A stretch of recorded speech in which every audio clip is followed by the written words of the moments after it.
নমস্কার সুধী দর্শকবৃন্দ, আমি সন্তু অধিকারী। আমরা গীতার শ্রীমদ্ ভগবদ্ গীতার তৃতীয় অধ্যায় অর্থাৎ কর্মযোগ নিয়ে আমরা আলোচনা করছি। আমার এই ভিডিওয় যে প্লেলিস্ট করা আছে সেই প্লেলিস্টে পরপর এই অধ্যায়ের শ্লোকগুলো রয়েছে। আপনারা প্লেলিস্টে গিয়ে দেখবেন, প্রতিটা শ্লোক আপনারা তার উচ্চারণ, তার অনুবাদ জানতে পারবেন। গতদিন আমরা 19 এবং 20 নম্বর শ্লোকের অনুবাদ এবং তার উচ্চারণ শিক্ষা করেছিলাম। আজকে আমরা গতদিন আমরা 18 এবং 19 নম্বর শ্লোকের উচ্চারণ এবং অনুবাদ শিখেছিলাম। আজকে আমরা 20 নম্বর এবং 21 নম্বর শ্লোকের উচ্চারণ এবং অনুবাদ শিক্ষা করব।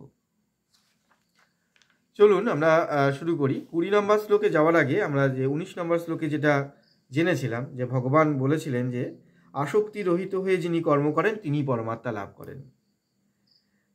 আর এই কথাটাকেই দৃঢ় করার জন্য তিনি জনকাদির উদাহরণ দিয়েছেন পরবর্তী 20 নম্বর শ্লোকে। কি বলেছেন দেখেন, কর্মণৈব হি সংসিদ্ধিমাস্তিতা জনকাদয়ঃ লোকসংগ্রহমেবাপি সম্পশ্যন কর্তুমর্হসি। এর অর্থ, জনকাদি জ্ঞানীগণও আসক্তিরহিত কর্মের দ্বারা পরম সিদ্ধিলাভ করেছিলেন, সেই জন্য লোকসংগ্রহের নিমিত্ত তোমারও নিষ্কাম কর্ম করা উচিত। অর্জুনকে এই কথা বলেন, লোকসংগ্রহের জন্য নিষ্কাম কর্ম করা উচিত। এখন লোকসংগ্রহ কি সেটা আমরা পরবর্তীতে জানব। এখন আমরা এই 20 নম্বর শ্লোকটা কিভাবে উচ্চারণ করলাম সেটা জানব।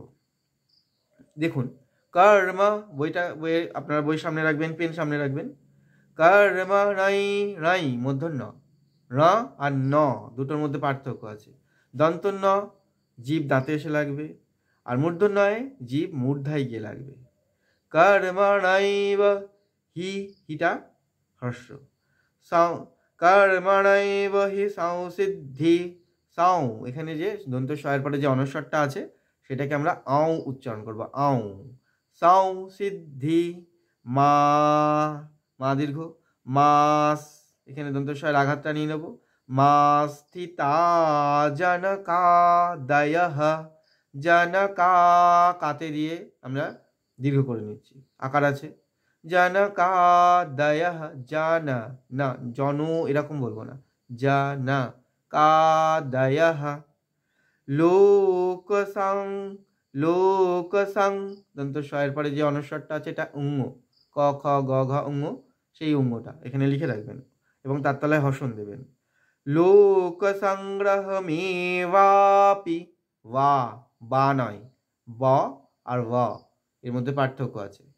লোকসংগ্রহমেবাপি সম্পশ্যন, দন্ত শয়ের পরে এখানে যে অনস্বরটা আছে সেটা ম হবে, ময়ের অর্ধেক অর্থাৎ হসন চিহ্ন হবে। সম্পশ, পয়ের পরে তালবস্যের আঘাত নিয়ে নেবো একটা। সম্পশ্যন কর্তুমর্হসি, কর রেফের জন্য র, অর্ধেক র, কর্তুমর্হসি, মর্হসি। আমি আবার শ্লোকটা পড়ছি, আপনারা আমার সঙ্গে সঙ্গে বলবেন। কর্মণৈব হি সংসিদ্ধিমাস্তিতা জনকাদয়ঃ লোকসংগ্রহমেবাপি সম্পশ্যন কর্তুমর্হসি। এইভাবে উচ্চারণ প্র্যাকটিস করুন, কমেন্ট করুন, আপনাদের অসুবিধাটা জানান। আমার ডেসক্রিপশনে এগুলো দেওয়া থাকবে, আপনারা সেখান থেকে শ্লোকগুলো লিখে নেবেন। তো 20 নম্বর শ্লোকে আমরা কি পেলাম, লোকসংগ্রহের দিকে তাকিয়ে কর্ম করা উচিত, এই কথা বলেছিলেন অর্জুনকে। এখন প্রশ্ন হবে যে কর্ম করলে কিরূপ লোকসংগ্রহ হয়, কর্ম করলে কিরূপ লোকসংগ্রহ হয়, এই প্রশ্নের উত্তর আমরা পাব। এই প্রশ্নের উত্তরে যে শ্লোকটা বলছেন সেটা কি, ইয়াদাচরতি শ্রেষ্ঠস্তত্ত্বদেবেতরো জনঃ সয়ৎ প্রমাণং কুরুতে লোকস্তদনুবর্ততে। বলছে, শ্রেষ্ঠ ব্যক্তি যেমন আচরণ করেন অন্য ব্যক্তিরাও সেই মতো আচরণ করেন। তিনি যা কিছু প্রমাণরূপে নির্দিষ্ট করে দেন সকল মানুষ তারই অনুবর্তন করেন। তাহলে এই রকমভাবেই লোকসংগ্রহ হয়।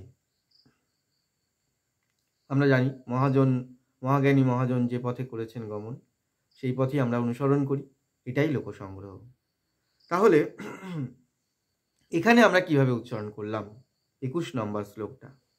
21 নম্বর শ্লোকের প্রথম দেখুন ইয়াদ, যদ বলবো না, ইয়া, অন্তস্তকে সবসময় আমরা ইয়া উচ্চারণ করি। ইয়াদ, দয়ের নিচে হসন আছে অর্থাৎ অর্ধেক। ইয়াদ, ইয়াদাচারতিস, চারতিস, এর পরে তালবস্বরের আঘাত নিয়ে নেব। ইয়াদাচারতিস শ্রেষ্ঠাস, শ্রেষ মূর্ধন্য স, শ্রেষ্ঠাস তত্ত তত্ত দেবেতরো জনঃ, জনা, জনা নয় কিন্তু, জনা দুটোই অকারান্ত, জনা তারপরে বিসর্গের জন্য হ। তারপরে লাইন দেখুন সায়াত প্রমাণং, প্রমাণং, প্রমা মাকে দীর্ঘ করার পর নয়ের পরে যে অনস্বরটা সেটা আবার উম্ম হবে। কুরু, সায়াত প্রমাণং কুরুতে, কুরু একসাথে বলছি কিন্তু তেটাকে আবার টেনে নিচ্ছি। কুরুতে লোকাস তদনুবর্ততে, লোকাস তদনুবর্ততে, এটা দীর্ঘ করলাম। এবার পুরো শ্লোকটা আরেকবার পড়বো, আমার সাথে সাথে আপনারাও বলবার চেষ্টা করবেন। ইয়াদাচরতি শ্রেষ্ঠাস্তত্ত দেবেতরো জনঃ, সায়াত প্রমাণং কুরুতে লোকস্তদনুবর্ততে। এইভাবে আপনারা প্র্যাকটিস করুন, কমেন্ট করুন, লাইক করুন, ডিসলাইক করুন, এবং এই শ্লোকগুলো আমি যেভাবে উচ্চারণ করলাম আমি ডেসক্রিপশন বক্সে দিয়ে দেবো, আপনারা সেখান থেকেও লিখে নিতে পারেন। আর প্লেলিস্টটা অতি অবশ্যই ফলো করবেন। 3য় অধ্যায়ের প্রত্যেকটি শ্লোক আমি প্লেলিস্টে দিয়ে দিয়েছি, আপনারা প্রথম থেকে শুরু করবেন। আজকে আর না, এরপরে দেখা হবে আবার পরের ভিডিওয় 22 নম্বর এবং 23 নম্বর শ্লোক নিয়ে। আজকে আসি, নমস্কার।